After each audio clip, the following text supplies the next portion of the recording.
예, 뭐 노동 인권 쪽과 이제 산업안전 쪽을 말씀하셨는데, 우리 이제 뭐 대의원께서 이제 또 중소기업에 가보면은 산업안전이 안 돼 있는 경우도 꽤 있다라고 얘기했는데, 그나마 RB에서 얘기하는 노동인권과 산업안전까지는 그나마 돼 있어요. 그나마 돼 있는데, 이게 뒤로 갈수록 그 준비가 거의 안 되는 경우가 너무 많아요. 그러니까 특히 이제 환경, 그 다음은 윤리, 그 다음에 이제 뭐 공급망 관리, 지속 가능 조달 이런 쪽인데, 이 뒤로 갈수록 준비가 거의 안 돼 있어요. 그래서 뭐 그나마 앞에 부분은 준비를 그나마 돼 있는데, 환경만 가더라도 그 산업 안전보다도 훨씬 더 준비가 안 된 경우가 되게 좀 많이 있어서, 그러니까 이제 저희가 처음에 이제 컨설팅을 하게 되면은 아무것도 없는 토대 위에서 이제 체계를 만들어주고, 아까 제가 뭐 경영관리 시스템 말씀 뭐 드리긴 했습니다만, 또 분야별로 어떻게 해야 되는지 그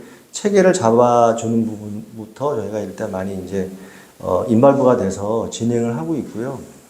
환경 같은 경우는 이제 크게 보면은 이제 환경이라고 하는 부분이 뭐 대기 오염이라든가 대기 물질이죠. 그다음에 뭐 폐수라든가 또는 뭐 소음이나 악취라든가, 그죠? 그다음에 폐기물이라든가, 그다음에 뭐 유해 화학 물질이라든가, 또 에너지 관련된 것들, 이런 것들이 이제 어떻게 보면 6대 환경 그 요인에 관련된 것들인데, 이런 것들이 다 뭐가 붙냐면은 다 법의 영향을 받아요. 그러니까 그 법에서 정한 일정 기간에 신고도 해야 되고, 뭐 예를 들어서 뭐 대기 배출 시설, 그럼 배출 시설 뭐 등록에 관련된 서류라든가 이런 것들을 다 제때 신고를 했고, 그런 것들을 또 뭐 그 서류를 완비를 해서 갖추고 있는 거냐.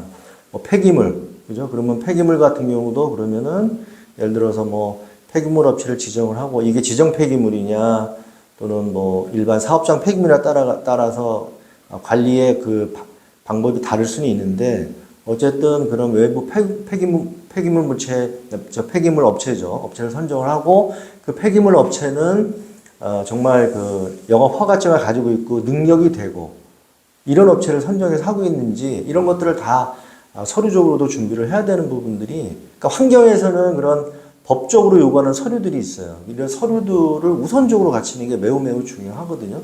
그게 안 돼가지고 프라이어리티를 받건 메이저를 받건 뭐 이런 케이스들이 굉장히 많이 있어서, 일단 환경 쪽에서는 이제 먼저 가장 기본이 되는 것들이 그런 이제 그 법적으로 요구하는 서류들, 신고해야 되는 서류들, 이런 것들을 우선적으로 갖추고 준비하는 것들이 가장 이제 기본이 좀 되는 부분이라고 좀 일단 생각이 좀 들고요.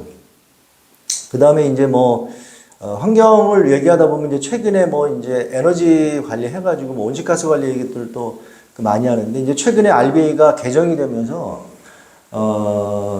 보통 이제 온실가스를 얘기하면은 뭐 스콥 1, 스콥 2, 스콥 3 이렇게 분류합니다. 그래서 스콥 1은 이제 내 사업장에서, 스콥 2는 전기같이 갖다 쓰는 것들을 보통 스콥 1, 2라고 얘기하는데, 어려운 게 스콥 3예요. 그러니까 이거는 내가 구매하는 제품이나 또는 나의 소위 말해서 밸류체인이라고 얘기하는데, 뭐 유통망이 됐던 이런 외부에서 발생되는 에너지를 관리하라고 하는 부분이기 때문에 이게 굉장히 어렵잖아요.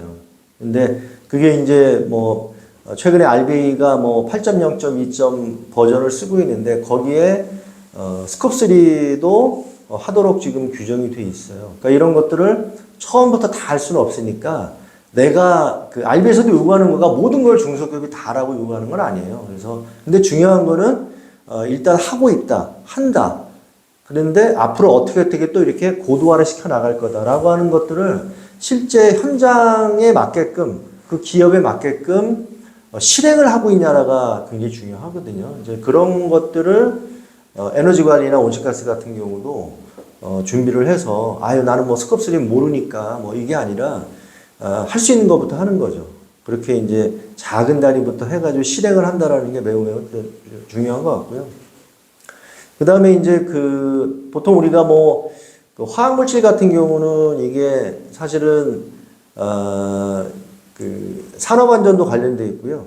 화학에도 관련돼 있고 또는 이제 그 지속가능 조달, 공급망 관리 쪽에서도 다 관련돼 있어요. 그래서 그런 것들을 좀 일단 그 개념을 좀 알고 관리하는 게 되게 중요해요. 그래서 보통 유해물질 그러면 좀 광범위한 범위를 얘기하는데 어쨌든 안전 쪽에 산업안전 쪽에서는 그런 유해물질이 사람한테 주는 영향이라든가 이런 것들을 관리하는 거기 때문에 그런 것들을 산업안전 관점에서 관리를 하는 부분이 있고 또 조금 더 좁혀서 이제 화관법이라고 얘기하죠. 화학물질 관리법 이런 것들에서 규정한 유해 화학물질이라는 것들이 있어요. 그런 것들은 조금 더 우리가 이제 환경 분야에서 어떻게 관리할 거냐. 근데 그 유해 화학물질 중에서도 또 제한물질이라는 게 있어요. 제한물질 이런 것들은 우리가 이제 공급망 관리할 때 우리가 이제 제품들을 이제 공급망을 통해서 들여온단 말이에요. 그러면 그 공급망한테 들어온 그 제품 속에 유해 물질이 있단 말이에요. 보통 그게 제한물질이라고 얘기를 하는데 납이 얼마나 들어있고 수은이 얼마나 들어있고 이걸 관리해야 되잖아요. 그럼 그런 것들을 관리하려면은 ROHS라든지 리치라는 게 있어요. 그게 다 이제 일종의 인증인데 이런 것들을 맞게끔 해서 우리가 공급망을 제품을 조달받고 있는지 이런 것들을 다 관리해야 되거든요. 그러니까 이런 것들이 좀 체계적으로 관리가 돼야 되는데 그런 것들이 누락이 되거나 산업안전 쪽에서는 관리하고 있는데 화학 쪽에서는 관리 안 되겠구나.